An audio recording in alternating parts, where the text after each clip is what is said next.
안녕하십니까? 삶의 깊이를 더하는 지혜와 통찰의 시간입니다. 우리의 긴 인생 여정 속에서 결혼이라는 길을 걷고 계신 분도 또 앞으로 걷게 될 분도 계실 겁니다. 그 길 위에서 때로는 지치고 때로는 방향을 잃었다고 느낄 때 우리에게는 길을 비춰줄 등대와 같은 말씀이 필요합니다. 오늘 우리가 함께 나눌 이 이야기가 여러분의 마음에 깊은 울림과 위로를 주고 나아가 여러분이 사랑하는 이에게 이 은혜의 말씀을 전하는 축복의 통로가 되기를 소망합니다. 저희 채널을 구독하고 이 영상을 공유하시는 여러분의 작은 손길이 어두운 길을 걷는 누군가에게 빛을 전하는 귀한 사역이 될 수 있음을 믿습니다. 주님의 이름으로 여러분 모두를 축복합니다. 함께 기도하는 마음으로 시작하겠습니다. 사랑의 하나님 아버지, 우리 앞에는 허다한 증인들이 구름같이 둘러싸고 있습니다. 그들은 믿음의 경주를 끝마치고 이제 길가에 서서 우리를 향해 외치고 있습니다. 계속 나아가라. 너는 할 수 있다. 포기하지 마라. 그들의 응원이 우리 귓가에 들리는 듯합니다. 당신은 이 결혼을 지켜낼 수 있습니다. 사랑할 수 있고 용서할 수 있습니다. 우리도 해냈으니 당신도 끝까지 완주하십시오. 하나님, 이 믿음의 선배들이 남긴 증언을 마음에 새깁니다. 우리에게 용기를 주시고 이 교회 공동체 위에 그리고 이 말씀을 듣는 모든 가정 위에 언약을 지키시는 하나님의 신실한 사랑을 부어주시옵소서. 교회 안에서의 언약, 결혼 생활의 언약, 사회 속에서의 약속, 이 모든 것을 지킬 수 있는 힘을 주시옵소서.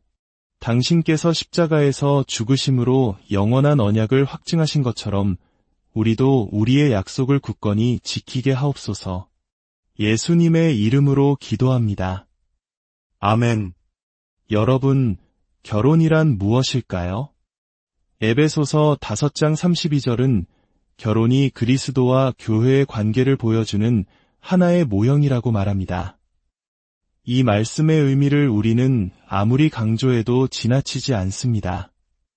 왜냐하면 이 관점이야말로 세속적인 드라마나 시트콤이 만들어낸 가볍고 예곡된 결혼의 이미지를 끌어내려 하나님이 본래 의도하신 영광스럽고 아름다운 자리로 되돌려놓기 때문입니다. 결혼을 그리스도와 교회의 모형으로 바라볼 때 우리는 결혼의 기초가 은혜임을 깨닫게 됩니다. 그리스도께서 교회를 사신 것은 전적인 은혜였고 교회를 유지하고 지키시는 것 또한 오직 은혜입니다. 그렇다면 결혼 역시 은혜의 토대 위에 세워져야만 합니다. 우리는 종종 결혼 자체가 궁극적인 목표인 것처럼 착각합니다. 하지만 성경은 결혼이 영원하지 않다고 말합니다. 예수님께서는 마태복음 22장 30절에서 부활 때에는 사람들이 장가도 아니 가고 시집도 아니 가고 하늘에 있는 천사들과 같다고 하셨습니다. 이 땅에서의 결혼은 일시적인 것입니다. 그것은 영원하고 영광스러운 실체를 가리키는 손가락과 같습니다. 그 실체는 바로 그리스도와 그의 백성 사이의 영원한 사랑의 관계입니다. 이 사실을 깨달을 때 우리는 결혼에 대한 잘못된 기대를 버리고 결혼이 가리키는 더 높은 가치를 바라보게 됩니다. 결혼 생활은 그 자체로 끝이 아니라 영원한 나라에서 완성될 사랑을 이 땅에서 미리 맛보고 연습하는 과정입니다. 그렇다면 위대한 결혼의 비전은 어떤 토대 위에 세워져야 할까요? 바로 은혜라는 토대입니다. 골로새서 2장 13절과 14절은 그 토대가 얼마나 견고한지를 보여줍니다. 말씀은 우리를 거스르고 불리하게 하는 법조문으로 쓴 증서를 지우시고 제하여 버리사 십자가에 못 박으셨다고 선포합니다. 우리가 매일 죄를 지음으로 쌓여가는 빚의 증서가 있습니다.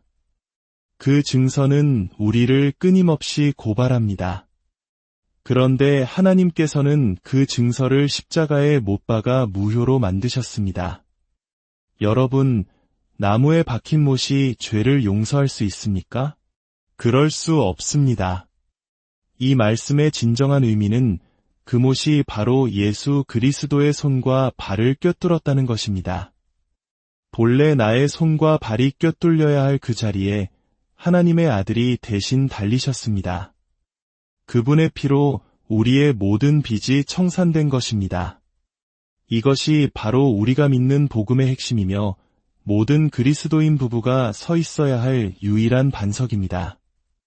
남편의 죄도 아내의 죄도 모두 십자가에 못 박혔습니다. 이것이 결혼 생활의 출발점입니다.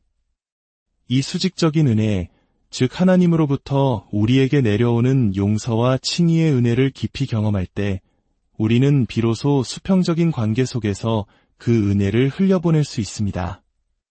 골로새서 3장 13절은 주께서 너희를 용서하신 것 같이 너희도 그리하고 라고 명령합니다.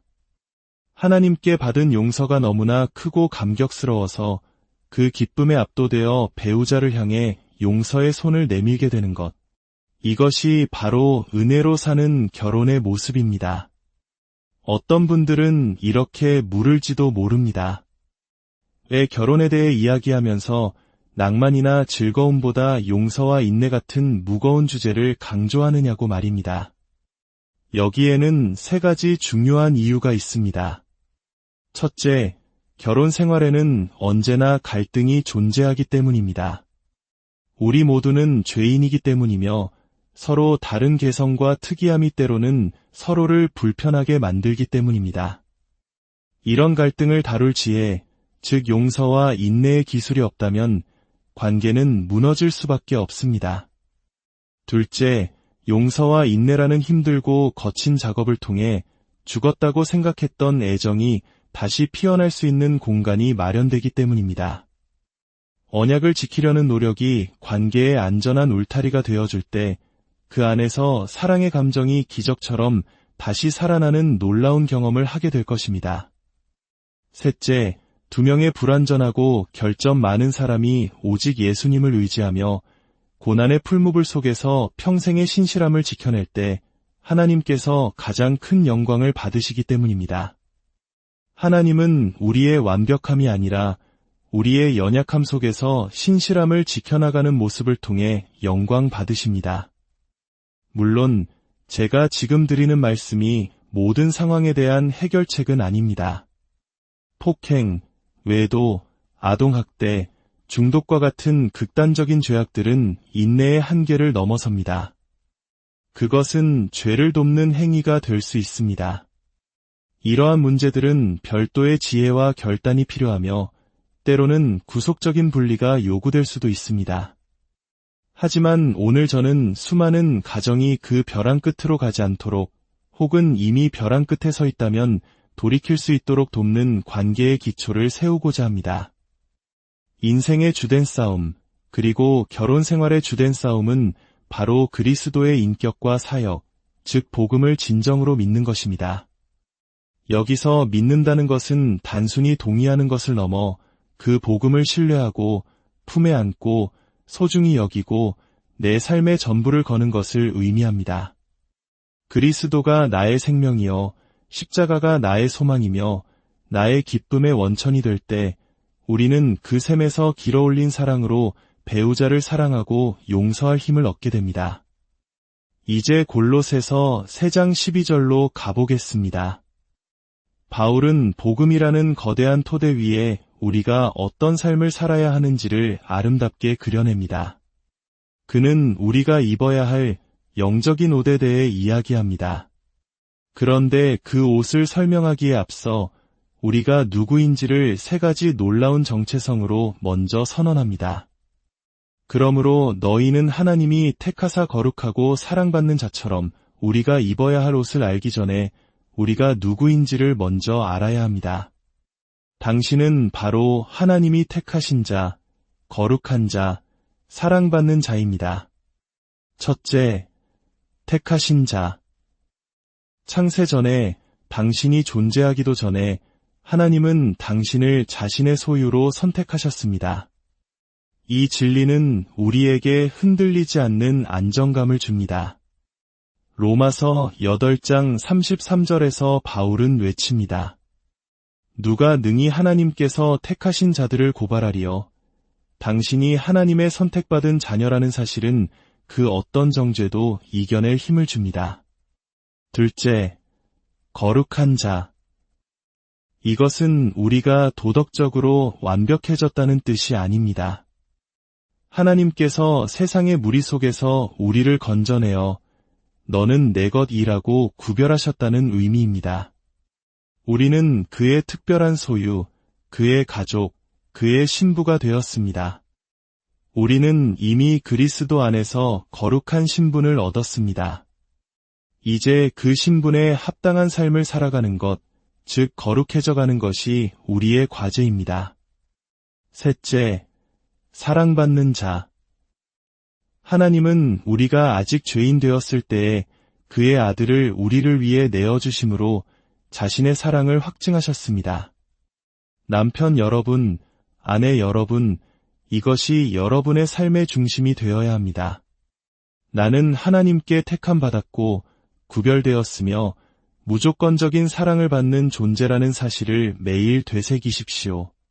이 정체성이 흔들리지 않을 때 우리는 비로소 배우자와의 관계에서 올바른 옷을 입을 수 있습니다. 그렇다면 우리가 입어야 할 옷은 무엇일까요? 본문은 5가지를 나열합니다.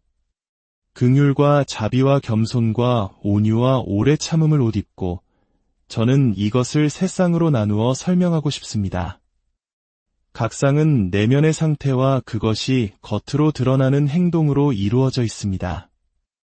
첫 번째 쌍은 긍휼과 자비입니다. 긍휼은 문자적으로 자비의 창자를 의미합니다. 즉, 머리로만 동의하는 차가운 동정이 아니라 내장 깊은 곳에서부터 끓어오르는 공감과 연민의 마음입니다. 이 깊은 긍휼의 마음이 있을 때 밖으로는 자비, 즉 친절한 행동이 흘러나옵니다. 우리는 종종 낯선 사람에게는 예의를 차리면서 가장 가까운 배우자에게는 함부로 대할 때가 많습니다. 남편과 아내 여러분, 복음의 뿌리를 더 깊이 내리십시오. 그리하여 내면에서 긍휼의 샘이 솟아나와 배우자를 향한 친절한 행동으로 이어지게 하십시오. 두 번째 쌍은 겸손과 온유입니다. 겸손은 낮은 마음을 뜻합니다. 교만하고 자기중심적인 마음이 아니라 자신을 낮추고 다른 사람을 나보다 낮게 여기는 마음입니다. 이 겸손한 마음이 있을 때 밖으로는 온유라는 태도가 나타납니다. 온유는 다른 사람 위에 군림하려 하지 않고 오히려 그들을 섬기고 높여주는 부드러운 힘입니다. 우리 같은 죄인에게 이것은 기적과도 같습니다. 오직 나를 택하시고 거룩하게 하시고 사랑하신 하나님의 은혜가 얼마나 큰지를 깨달을 때 우리의 교만은 깨어지고 진정한 겸손에 이를 수 있습니다. 세 번째 쌍은 오래 참음과 그것에서 파생되는 서로 용납하고 용서하는 것입니다. 오래 참음은 말 그대로 긴 도화선을 갖는 것입니다. 쉽게 폭발하지 않고 분노의 불길이 다이너마이트에 닿기 전에 은혜의 비가 내려 그것을 끌 때까지 기다리는 것입니다. 남편과 아내 여러분, 복음 안에 더 깊이 뿌리내려 여러분의 도화선이 더 길어지게 하십시오. 분노는 관계를 파괴하는 가장 큰 적입니다. 분노의 뿌리는 복음을 믿지 않는 마음에 있습니다. 내가 받은 용서가 얼마나 큰지를 잊어버릴 때 우리는 배우자의 작은 허물에 분노하게 됩니다. 이 오래 참음이라는 내면의 상태는 2가지 외부적인 행동, 즉 용납과 용서로 나타납니다. 용납한다는 것은 말 그대로 견디어준다는 뜻입니다. 이것은 그다지 낭만적인 단어가 아닙니다. 배우자의 마음에 들지 않는 습관이나 연약함이 쉽게 변하지 않는 현실을 인정하고 그것을 견뎌내는 것을 의미합니다. 예수님께서도 믿음 없는 세대를 향해 내가 얼마나 너희와 함께 있으며 너희에게 참으리요 라고 탄식하셨습니다. 신약 성경은 관계를 지나치게 낭만적으로 묘사하지 않습니다. 오히려 견디고 인내하라고 현실적으로 조언합니다. 그리고 용서한다는 것은 대가를 요구하지 않고 거저주는 것을 의미합니다. 배우자가 나에게 상처를 주었을 때 우리는 그에게 빚을 갚으라고 요구할 수 있습니다. 날카로운 말로, 차가운 침묵으로, 여러 가지 방법으로 대가를 치르게 할 수 있습니다. 그러나 용서는 그럴 권리를 포기하고 악을 악으로 갚지 않고 도리어 선으로 갚는 것입니다. 용납과 용서가 함께할 때 놀라운 일이 일어납니다. 이것을 설명하기 위해 제가 아내와 함께 발견한 거름더미 비유를 나누며 말씀을 맺고자 합니다. 여러분의 결혼 생활을 푸른 초원이 펼쳐진 아름다운 들판이라고 상상해 보십시오. 결혼식 날 두 사람은 희망에 가득 차 그 들판에 들어섭니다. 아름다운 꽃과 풀, 완만한 언덕과 나무들이 눈앞에 펼쳐집니다. 두 사람은 이 아름다운 곳에서 평생을 함께 걷고 싶어 합니다. 그런데 얼마 지나지 않아 들판을 걷다가 소똥을 밟게 됩니다. 결혼 생활의 어떤 시기에는 마치 온 들판이 소똥으로 가득 찬 것처럼 느껴지기도 합니다. 늦은 밤, 잠이 부족할 때 소똥은 특히 더 많아 보입니다. 이 소똥은 배우자의 죄, 결점, 약점, 그리고 나를 짜증나게 하는 습관들입니다. 우리는 그것들을 용서하고 용납하려 애쓰지만 때로는 이 소똥들이 관계 전체를 지배하는 것처럼 느껴집니다. 어디를 밟아도 악취가 나는 것 같습니다. 이때 지혜로운 부부는 들판 한쪽에 거름더미를 만들기로 결정합니다. 울타리를 치고 들판에 흩어져 있는 소똥들을 함께 삽으로 퍼서 그 안에 모으는 것입니다. 그리고 서로에게 이렇게 말합니다. 우리 관계에는 정말 소똥이 많네. 하지만 우리가 계속 이 소똥에만 집중하다 보니 푸른 초원과 아름다운 꽃들을 잊어버리고 있어. 이제부터 소똥들은 저 거름더미에 모아두자. 이 거름더미는 우리 관계의 문제들을 의미합니다. 우리는 그 문제들을 외면하지 않습니다. 필요할 때는 함께 그 거름더미로 가서 냄새를 맡고 마음 아파하며 우리가 할 수 있는 최선을 다해 문제를 다룰 것입니다. 하지만 가장 중요한 약속은 이것입니다. 우리는 그 거름더미 옆에 텐트를 치지는 않을 것이다. 우리는 문제가 있는 그곳에 머물며 살지 않을 것입니다. 상처를 곱씹으며 그곳에 주저앉지 않을 것입니다. 우리는 반드시 그 거름더미에서 걸어나와 들판의 나머지 아름다운 부분들을 바라볼 것입니다. 아직 소똥으로 더럽혀지지 않은 우리가 가장 좋아하는 오솔길과 언덕을 함께 걸으며 그곳이 얼마나 아름다운지에 대해 감사할 것입니다. 어쩌면 지금 우리 손은 삽질로 더러워지고 허리는 아플지 모릅니다. 하지만 우리는 한 가지를 분명히 압니다. 우리는 거름더미 옆에서 살지 않기로 약속했습니다. 이것이 바로 은혜 안에서 부부가 서로에게 줄 수 있는 가장 큰 선물입니다. 우리는 필요할 때만 그곳에 갈 것입니다. 우리가 이런 선물을 서로에게 줄 수 있습니까? 바로 당신과 내가 하나님께서 택하시고 거룩하게 하시고 사랑하시는 존귀한 존재이기 때문입니다.